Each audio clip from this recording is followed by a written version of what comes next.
Olá, boa noite. Segundo a Organização Mundial de Saúde, de 60% a 70% dos casos de demência estão relacionados à doença de Alzheimer. Quais os principais sintomas? Como deve ser o diagnóstico e o tratamento? Saiba mais a partir de agora no Jornal da UFO.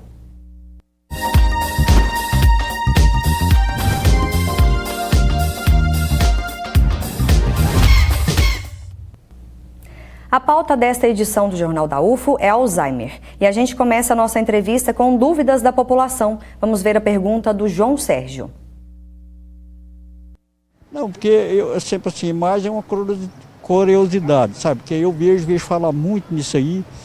E geralmente eu sei que a pessoa assim, às vezes perde a memória, tem um certo gesto no corpo, né? Que a gente vê, não é... Aí eu fico assim, por que surge? Que surge o Alzheimer, porque, sabe, se tem cura, porque se existe cura para isso, porque por enquanto eu ainda estou assim meio em dúvida sobre isso. E a gente vê falar muito, né? A gente vê falar, mas a gente até hoje eu não sei como ela surgiu, sabe? O que pode causar isso aí? Eu não sei se é a idade que já vai chegando, né? A pessoa já vai enfraquecendo, problema de célula, uma série de coisas que eu também, isso é mais biológico e a gente é meio leigo nisso aí. Para responder a essa e outras perguntas, nós convidamos os especialistas Dr. Lauro Figueira, médico neurologista. Boa noite, Dr. Lauro, obrigada pela presença. Boa noite. Também convidamos a psiquiatra Eline Assad. Boa noite, Eline, obrigada pela presença. Bom, para começar respondendo a pergunta do João Sérgio, né? Ele quer saber como é que surge. A gente pode apontar aí algumas causas, alguns fatores de risco, Dr. Lauro, para o surgimento do Alzheimer? Sim, o Alzheimer tem uma origem multifatorial, que quer dizer, não tem uma única coisa que é 100% vai causar a doença. Existem fatores genéticos, tá, já bem estabelecidos, mas os fatores genéticos mais bem estudados correspondem a menos de 5% do total de pacientes que desenvolvem Alzheimer. E existem fatores ambientais, principalmente relacionados ao estilo de vida da população, hipertensão, diabetes, colesterol elevado, tabagismo, consumo excessivo de calorias relacionado a açúcares finos, tipo açúcar refinado, consumo excessivo de gorduras, falta de exercício físico, baixa escolaridade, tem vários fatores relacionados. Só lembrando, quem quiser participar com a gente, pode mandar sua mensagem pelo WhatsApp 996397880, que você vai ter a sua pergunta respondida aqui pelos nossos especialistas. Doutor Lauro, é um transtorno neurológico ou psiquiátrico ou ambos? Ambos. Tem muitas áreas da medicina que existe uma integração entre áreas diferentes. Então, o Alzheimer, o tratamento das demências de forma geral, ele é visto por vários profissionais dentro do meio médico, o próprio neurologista, o psiquiatra, o geriatra, e fora do meio médico ainda por psicólogos, fisioterapeutas. Então, assim, a gente cada vez mais vê que o tratamento multidisciplinar vem para o bem do paciente. Não é uma área que é só um médico que vai dominar e só ele manda no tratamento e ninguém mais coloca informações a respeito. Já a gente vai falar de tratamento. Doutora Eline, como o doutor Lauro disse, né, é um transtorno também psiquiátrico, porque o paciente apresenta sintomas psiquiátricos, a gente pode dizer por aí? Geralmente sim, né? A maioria das vezes sim. Então o paciente, ele pode, às vezes, o quadro ele se confunde um pouco, ele pode iniciar com um quadro depressivo e concomitante com isso ele vai ter uma alteração cognitiva que a depressão causa isso. Então até a gente estabelecer que aquilo não é só da depressão, já é um quadro demencial mais agravado, né? Essa associação às vezes a gente demora um pouco, né? Então o paciente chegou em mim, ele está deprimido, chegou nele, ele está com problema cognitivo. E às vezes é uma depressão e às vezes é uma demência. É associado a vários outros transtornos psiquiátricos, ansiedade, psicoses, depressões psicóticas, bipolar não tratado, né? Então é misto, né? Tem muita coisa que precisa ser falada, né? Quais são, quando a gente fala de sintomas também, é um assunto delicado porque esses sintomas, como a doutora Eline falou, podem ser confundidos, por exemplo, com depressão. O paciente está com depressão. Como é que fica o diagnóstico, falando dos sinais aí do Alzheimer? Assim, para o diagnóstico de Alzheimer, a gente tem que ter pelo menos o declínio de 2 funções cognitivas, tá? Para o Alzheimer específico, para a demência de forma geral, tem que ter declínio de 2 áreas da cognição. Para o Alzheimer, uma dessas áreas obrigatoriamente a memória. A outra pode ser a função executiva, quer dizer, como que eu vou planejar uma ação mais complexa, tipo arrumar as coisas na minha cozinha para que fique funcional, guardar, por exemplo, o frango que é congelado, eu não vou guardar no armário da sala, eu vou guardar no congelador. O paciente com Alzheimer pode começar a fazer essas confusões no dia a dia e fazer coisas inadequadas para o dia a dia. Além disso, assim, a principal manifestação é a alteração de memória, que não é para fatos antigos, e sim para fatos novos. Ele tem uma dificuldade de reter informações novas. Então você fala uma coisa com ele agora, depois de algum tempo ele não lembra daquilo que você falou. Agora ele se lembra perfeitamente do que aconteceu na adolescência dele e sabe contar aquilo com toda a propriedade.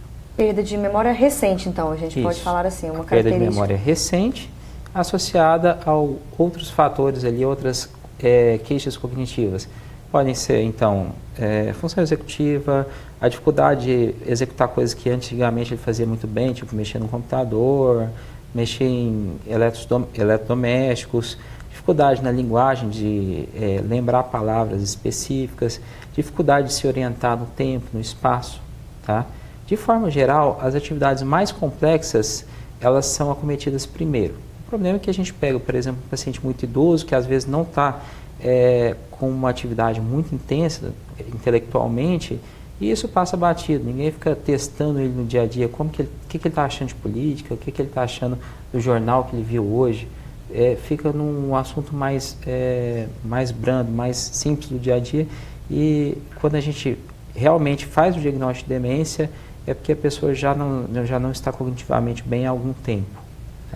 Já a gente continua falando da conceituação de demência. Tá. O projeto Movimente oferece exercícios físicos para quem tem Alzheimer. O trabalho surgiu na Universidade Federal do Triângulo Mineiro e veio para a UFO por meio do AFRID, Programa de Atividade Física e Recreativa para a Terceira Idade. O equilíbrio, às vezes, já não é mais o mesmo. Chega uma etapa da vida em que a atividade física é mais que essencial. Esses idosos estão praticando exercícios porque fazem parte de um projeto que começou há pouco tempo na UFO, o Movimente. O Movimente está sendo algo muito benéfico porque são exercícios programados para pessoas com Alzheimer, para idosos acima de 65 anos, que estão no estágio de leve a moderado, e com o intuito de melhorar as habilidades tanto cognitivas quanto a parte física deles. E também melhorar a qualidade de vida, não só deles, mas também de seus cuidadores e familiares. Lidar com Alzheimer tem sido algo diferente para a Daiane. Ela é mestranda orientada por uma professora da UFO. Já existe pesquisas, falando que o exercício físico ele contribui muito com uma pessoa que tem Alzheimer, tanto no aspecto de qualidade de vida, no aspecto motor, de atividade de vida, da vida diária, e no cognitivo também. Resultado que Rogério percebeu dentro e fora de casa. A mãe dele, de 76 anos, passou a ter um comportamento bem mais positivo depois que começou a praticar as atividades físicas do projeto Movimente. Acho que a coisa assim, mais notável mesmo é o humor dela. Hoje ela tem uma vida assim mais tranquila, ela não fica mais estressada, não tem reações adversas com as coisas, ela está sempre alegre, dorme bem, está se alimentando bem. O convívio com ela ficou muito melhor depois da participação dela no projeto. O trabalho de extensão teve início em Uberaba e depois veio para a UFO em parceria com o Programa de Atividade Física e Recreativa para a Terceira Idade, o AFRID.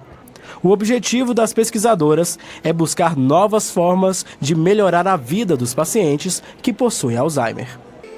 Eu gosto bastante de trabalhar com a população idosa e acho muito válido a gente poder ajudar a sociedade, já que a doença de Alzheimer é algo que está aumentando cada vez mais, A gente percebe um aumento populacional de pessoas com Alzheimer.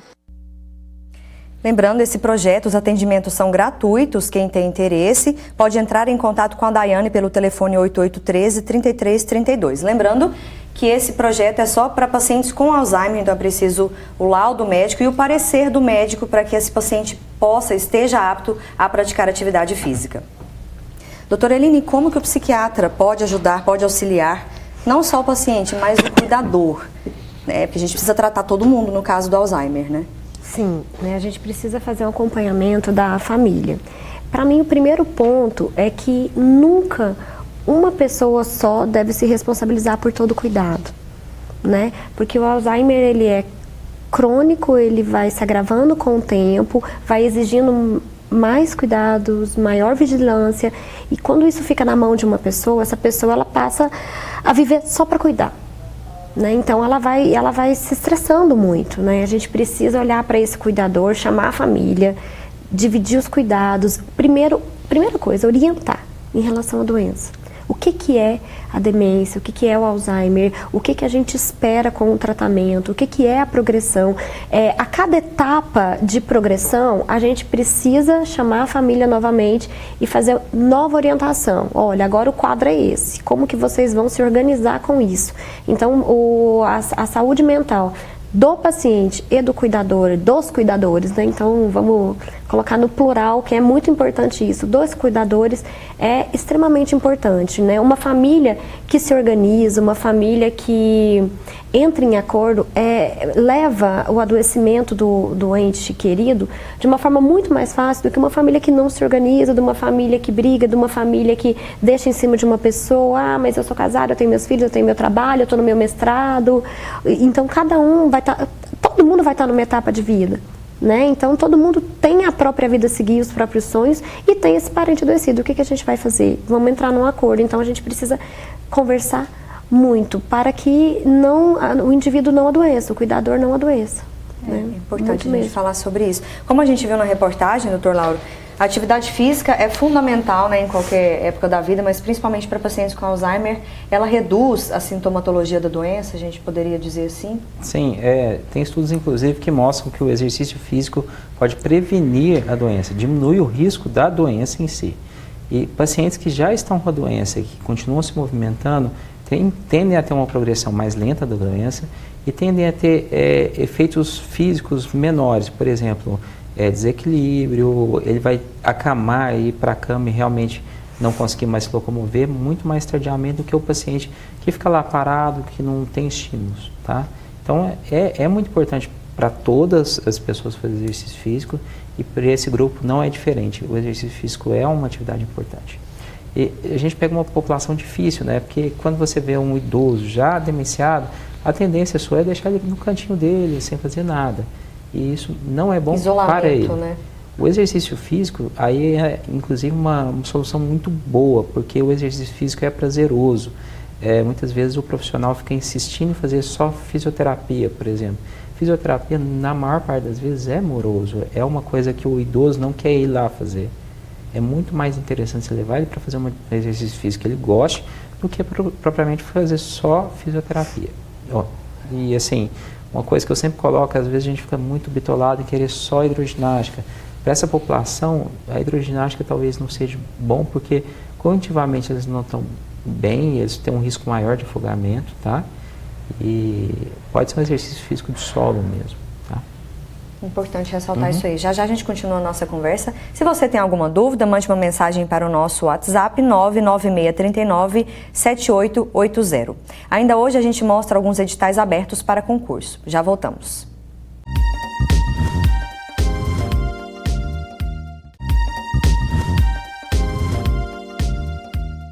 Estamos de volta e agora a gente confere a previsão do tempo para amanhã.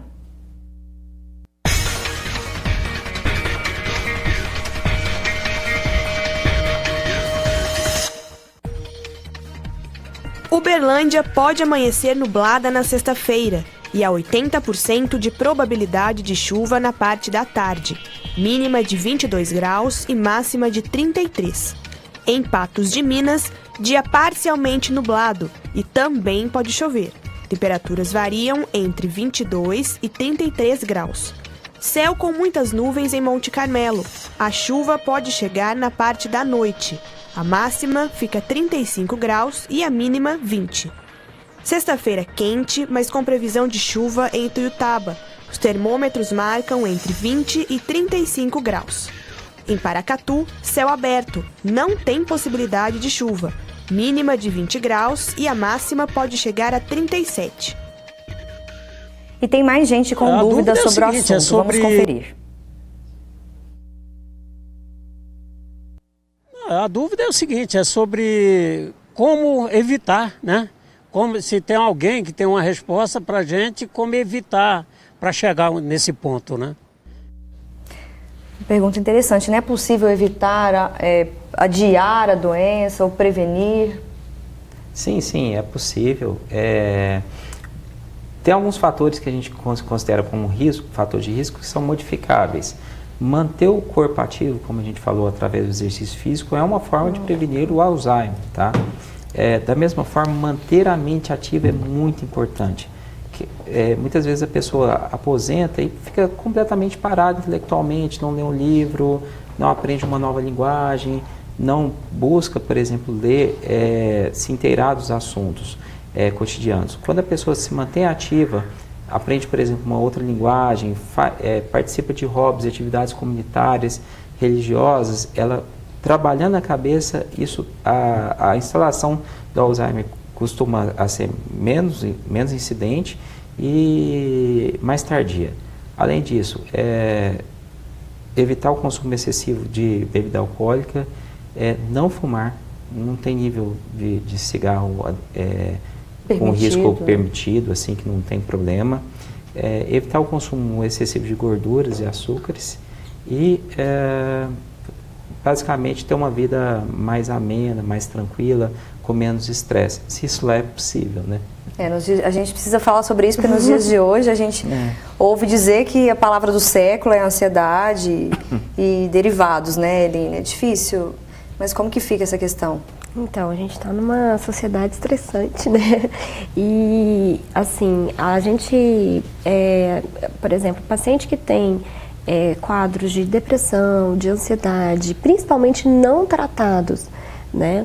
No decorrer da vida, tem uma chance maior de desenvolver um quadro demencial, né? Como que a gente vai fazer para eliminar esse estresse? Eu acho que tem muito a ver com o primeiro formato que a gente vê a vida, os nãos que a gente tem que dizer, os sims que a gente tem que dizer, reinterpretar o tempo inteiro, não só para não ter demência, né, mas também para ter um envelhecimento saudável e uma vida inteira mais saudável. O estresse, ele vai liberar muitas toxinas, ele vai aumentar a reação inflamatória no cérebro. Então, hoje em dia tem muitas linhas de estudos, né, que estão colocando, assim, muitas doenças psiquiátricas e neurológicas dentro das reações inflamatórias que o estresse causa, né? Então a pergunta é, se não tivéssemos uma vida tão estressante, teríamos menos doenças psiquiátricas e menos doenças neurológicas?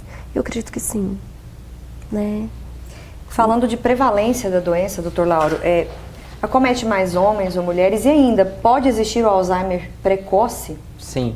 O Alzheimer precoce é dito quando ele ocorre antes dos 60 anos de idade, tá? Mas assim, a prevalência, quer dizer, o número de casos de pessoas acometidas com Alzheimer é alto e ele tende a acometer principalmente as pessoas mais idosas. Então, ali por volta dos 60 anos, 5% das pessoas podem ter a doença diagnosticada, o Alzheimer diagnosticado. Enquanto quando você pega uma população acima de 85 anos, essa taxa chega a 50%. Então, assim, quando você pega octogenários, nonagenários, realmente é uma doença muito prevalente, porque tem a ver também com o envelhecimento. Não é só fator de risco ambiental, não é só genético, mas também o envelhecimento do próprio maquinário orgânico que a gente tem. Mas não é uma doença exclusiva do envelhecimento, a gente não pode dizer assim, doutor? Não, tem fatores genéticos que podem fazer o Alzheimer manifestar mais precocemente e fatores também ambientais. Por exemplo, um paciente que tem um transtorno depressivo muito grave e não tratado, como dito agora há pouco, ele pode desenvolver a demência muito precocemente, tá? Então, assim, vale a pena se tratar, vale a pena ter uma vida melhor, porque isso vai evitar também que você tenha um envelhecimento mais precoce e com piora da qualidade de vida ali na senescência. A Uda também tem uma pergunta, roda aí pra gente ver. Eu gostaria de saber se o mal de Alzheimer tem alguma coisa, tem alguma relação, né, com o estresse que a gente vive no dia a dia. Exatamente o que você estava falando, né, doutora Eline? É importante manter o corpo e a mente ativos sempre? Sempre, sem sobrecarga. Né? Como que a gente vai achar essa dosagem de equilíbrio, né? Quando ele falou que a gente tem que se colocar estudando, né? Quando a gente estuda, a gente aprende algo novo, apreende também, né? Aumenta as nossas conexões cerebrais e isso protege, mas se isso é feito demais, aí aumenta as conexões, em vez de elas aumentarem, elas vão ceder às reações de estresse. Como músculo, vamos pensar em fazer uma academia, né? Então, existe uma dose certa que você não vai causar uma lesão muscular e se não fizer nada vai atrofiar. Então, esse equilíbrio é importante. A gente tem que estar em movimento sempre, né? E esse movimento, ele é determinado por cada indivíduo. A gente, às vezes, acha assim, não, eu vou mais um pouco, eu vou dar conta. Às vezes não dá. Mas também, se acomodar, também não é ideal, não é o ideal. meio termo que tem que encontrar. É o meio ali. termo, e isso é individual. Vai de cada um, né? Falando de tratamento, não se fala em cura para a doença de Alzheimer. Não, infelizmente, a gente não tem uma cura no sentido que a pessoa vai tomar uma medicação e a doença vai voltar ao basal, o paciente vai voltar a ser quem ele era, com a memória completamente íntegra. E infelizmente a gente não tem um tratamento que a partir daquele ponto ele não vai piorar. Os tratamentos hoje disponíveis, eles retardam um pouco a evolução da doença, mas é pouca coisa, e melhoram um pouco os sintomas do Alzheimer, tá? Principalmente a alteração de memória. Infelizmente não são medicações perfeitas, é fato que assim, a gente no tratamento a gente não deve almejar só o tratamento medicamentoso, mas também a qualidade de vida da pessoa, porque muitas vezes a gente fica muito preso no tratamento, o tratamento está levando a efeitos colaterais indesejáveis e sem melhora objetiva nenhuma. Nesses casos, às vezes a gente até pensa, olha, vamos tirar o remédio, porque o paciente não está tendo benefício clínico evidente e está fazendo mal o remédio, não é um erro grave a gente deixar o paciente sem remédio e priorizar a qualidade de vida daquela pessoa. Lembrando, inclusive, que assim, a gente está falando de pacientes com 70, 75, 80, 90 anos. Vale a pena a gente entupir essa pessoa de medicação que faz mal? Não, a gente vai priorizar coisas que melhoram a qualidade de vida dela. Nem sempre o tratamento precisa ser farmacológico, no caso. Ele não deve ser puramente farmacológico, inclusive. Eu acho que deve mirar, inclusive, a qualidade de vida daquela pessoa e das pessoas à sua volta. Também não dá para a gente sobrecarregar um cuidador ao ponto dele também ficar estressado e daqui a pouco ele está doente. A gente deve amenizar as coisas, fazer com que a qualidade de vida do paciente, das pessoas próximas a ele, seja boa, que aquela família entre em equilíbrio de novo. Como que você vê a eficácia desses tratamentos não medicamentosos, doutora Eline? Por exemplo, o suporte de psiquiatra, psicólogo, né, fisioterapeuta, como o doutor Lauro falou, é essencial que seja interdisciplinar? É essencial. Acho que a gente precisa ter vários olhares para ajudar o indivíduo, a família, né? Porque a gente sempre vai, como é uma doença que evolui, a gente precisa sempre estar conversando e conversando novamente. Então não dá, assusta muito um diagnóstico de demência. Então, todo mundo entra em choque, fala, gente, pode desenvolver rápido, pode não desenvolver, cada paciente vai ter um ritmo. Então, a gente não pode, vamos dizer assim, neurotizar nem o paciente, nem a família. Olha, então a partir de agora a pessoa não pode sair na rua, não pode fazer nada, não pode cozinhar, não pode, tem que ser vigiada no banho. Não é assim. À medida que a pessoa vai perdendo a capacidade executiva, vai piorando a memória, aí vai aumentando o suporte, é gradual. E eu entendo que fazer isso de uma forma gradual, a família vai incorporando também. Se é muito drástico, sem ter necessidade de ser muito drástico, tanto o diagnóstico quanto o excesso de informações que a gente dá, fica todo mundo num nível de ansiedade muito grande, eles entram num terror sem nome e às vezes até desnecessário. Então, por isso que a gente vai adotando medidas. Olha, a pessoa vai perdendo a capacidade executiva, a gente precisa estabelecer uma rotina. Então, às vezes a família família é desorganizada, a gente vai ajudar a organizar uma rotina. Às vezes é difícil levar no fisioterapeuta, levar no psicólogo, levar no psiquiatra. Então, peraí, vamos entender o que está em excesso, vamos priorizar algumas especialidades que realmente estão agregando. Então, é muito comum, as famílias ficam muito desesperadas e elas fazem uma via sacra em todos os especialistas, achando que vão ter uma solução mágica, ou a gente tem que fazer o melhor pelo nosso parente e resolvem fazer medidas heróicas e não dá. Então, a gente sempre está precisando colocar assim, o dado de realidade com leveza, com delicadeza e o que é necessário. Né? O que eu vejo que o estresse, tanto do cuidador e até do próprio paciente, são os excessos. O terror que a gente coloca nisso. Né? Medicina precisa cuidar disso. Sim, e às vezes esse terror é por conta de falta de informação, ou mesmo preconceito, né, doutor Lauro? Não sei como que você vê essa questão da conceituação de demência mesmo, na qual o Alzheimer está incluído. Sim, existem vários conceitos errados sobre a demência tipo Alzheimer. Primeiro que ela não é um carimbo que aquela pessoa vai evoluir, vai sofrer e vai ter uma vida curta. Existem pessoas com Alzheimer que vão ver 10, 15, 20 anos depois do diagnóstico, tá? Então a doença pode caminhar de uma forma não tão rápida. Existem casos em que ela evolui rápido, mas mesmo os casos que a gente diz que evoluem rápido, a gente está falando em 5 anos, 10 anos. 5 anos para uma pessoa que tem 85, ela vai estar com 90 quando já estiver grave. Então dá para ela ter vários anos de vida aí com qualidade ainda. E assim, muitas vezes a pessoa pensa assim, nossa, mas podia ser outra demência que não Alzheimer.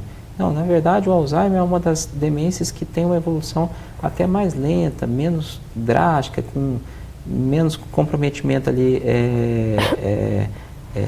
desagregador da família. É uma doença que, apesar do tratamento não ser maravilhoso, o seu ideal, existe um tratamento. E assim, ela estava presente ao longo de toda a história da humanidade. Por que o diagnóstico se tornou muito mais evidente, muito mais claro para a gente agora? Porque até então as pessoas não viviam para chegar ao nível de desenvolver o Alzheimer. A expectativa de vida da população não chegava ali aos 60 anos, há 40, 50 anos atrás. Então, a maior parte das pessoas não chegavam a desenvolver porque elas não chegavam à idade para desenvolver. Agora que a gente está tendo pessoas com 70, 80, 90 anos próximos de nós, que a gente está vendo casos com tanta frequência. É muito difícil hoje você não conhecer nenhuma pessoa com Alzheimer, ou não ter até na sua família uma pessoa doente do Alzheimer. E como a gente estava vendo na reportagem também sobre atividade física, ela é importante para a cognição, não só para os problemas motores que o Alzheimer causa, né, doutor Lauro? Sim, sim. Atividade física e atividade intelectual são muito importantes. Então, assim, o recado que a gente tem como médico para as pessoas que estão chegando aos 60, 65 anos, estão se aposentando, mantenham-se ativos.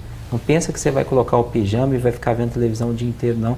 Isso faz mal. Mantenham-se ativos intelectualmente e fisicamente, tá? Não é só ficar fazendo atividades muito, muito paradas, porque isso vai acabar abrindo uma margem para a pessoa desenvolver um Alzheimer no futuro. Tá dado o recado. Antes de encerrar essa edição do Jornal da UFO, vamos conferir os editais que oferecem vagas para concurso.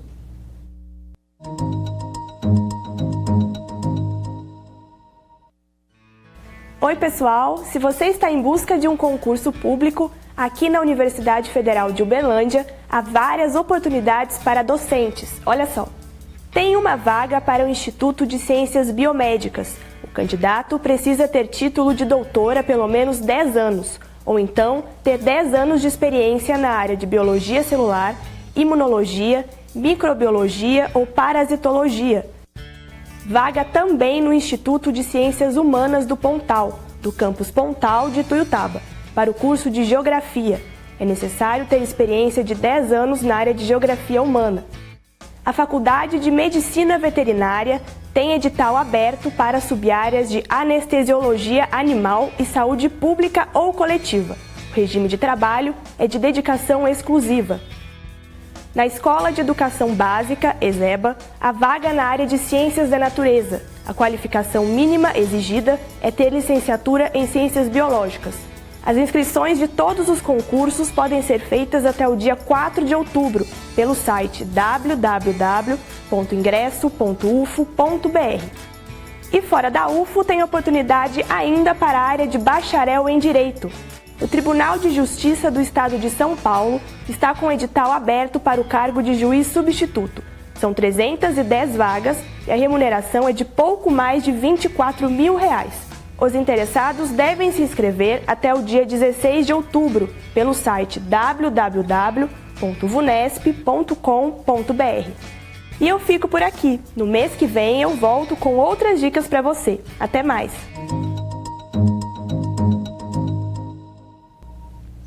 Bom, e a gente fica por aqui. Doutor Lauro, muito obrigada pela presença aqui no Jornal da UFO. Obrigado a vocês pelo convite. Doutora Eline, muito obrigada também pelas informações tão importantes. Obrigada pelo convite, é muito bom participar. Sejam sempre bem-vindos.